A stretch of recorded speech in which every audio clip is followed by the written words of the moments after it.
بسم اللہ الرحمن الرحیم۔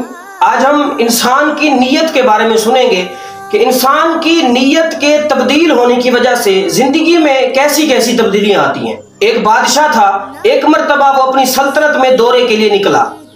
چلتے چلتے اسے ایک گھر نظر آیا، اس گھر کی طرف گیا اور گھر کے مالک سے کہا کہ میں تمہارا مہمان ہونا چاہتا ہوں۔ گھر کے مالک نے کہا ٹھیک ہے، آپ ہمارے مہمان ہو سکتے ہیں۔ میزبان کو یہ پتا نہیں تھا کہ یہ شخص میرا بادشاہ ہے، اس نے اس کو مہمان قبول کیا۔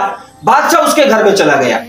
اس میزبان کی ایک گائے تھی، شام کا وقت ہوا، اس میزبان نے شام کو اپنی گائے کا دودھ نکالا۔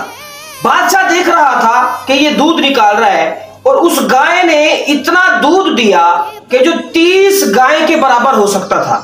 بادشاہ کی نیت میں فطور آ گیا۔ بادشاہ نے کہا کہ یہ ایسی نسل کی گائے ہے، ایسی قیمتی گائے ہے کہ اس ایک گائے کا دودھ 30 گائے کے برابر ہوتا ہے، اس سے یہ گائے میں چھین لوں گا۔ الغرض اس میزبان نے اس دودھ کو بنایا، بادشاہ کو پلایا۔ صبح کا وقت ہوا، میزبان نے صبح پھر اس گائے سے دودھ نکالا، لیکن اب کی بار اتنا دودھ نہیں نکلا جو شام کو نکلا تھا۔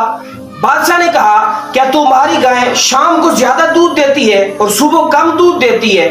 میزبان نے کہا نہیں، مجھے لگتا ہے میرے حکمران کی، میرے بادشاہ کی نیت میں فطور آ گیا ہے، اور جب بادشاہ کی نیت میں فطور آ جائے تو رعایا میں برکت نہیں رہتی۔ بادشاہ نے یہ بات سن لی اور اس وقت بھی صبح اس نے جتنا دودھ نکلا اس کو بنایا اور بادشاہ کو پلایا۔ اب پھر شام کا وقت ہو گیا۔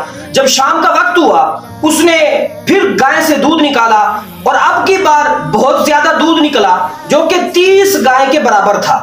بادشاہ نے کہا کیا تمہاری گائے شام کو زیادہ دودھ دیتی ہے اور صبح کم دودھ دیتی ہے؟ کل شام زیادہ دیا، صبح کم دیا، اور آج شام کے وقت پھر اس نے بہت زیادہ دودھ دیا۔ اس نے کہا نہیں، مجھے لگتا ہے کہ اب بادشاہ کی نیت ٹھیک ہو گئی ہے، اس کے ذہن کا فطور چلا گیا ہے، اسی وجہ سے میری گائے کے اندر برکت پیدا ہو گئی ہے۔ اب بادشاہ نے اپنے ذہن کو بالکل صاف کیا اور آخری دم تک یہ تہیہ کیا کہ میں اپنی رعایا پر کبھی ظلم نہیں کروں گا۔ یہ واقعہ حضرت عبداللہ بن عباس رضی اللہ تعالی عنہما سے مروی ہے۔ اس سے ہمیں کیا پتہ چلتا ہے؟ ہمیں یہ پتہ چلتا ہے کہ جب حکمران کی، جب ایک بادشاہ کی نیت میں فطور آ جائے، جب اس کی نیت میں ظالمانہ طرز آ جائے تو پھر رعایا میں برکت نہیں رہتی۔ اس کی جتنی رعایا ہوتی ہے پھر وہ تنگ دست ہو جاتی ہے، پھر وہ برکت چلی جاتی ہے۔ ہم میں سے ہر ایک کو، کوئی آپ میں سے فیکٹری کا حکمران ہے، کوئی گھر کا حکمران ہے، الغرض کوئی نہ کوئی شخص کسی نہ کسی کا حکمران ہے۔ ہمیں اپنی نیتوں کو ٹھیک رکھنا چاہیے۔ جب ہماری نیت ٹھیک ہوگی تو ہمارے ہر کام کے اندر انشاءاللہ عز و جل برکت پیدا ہو جائے گی۔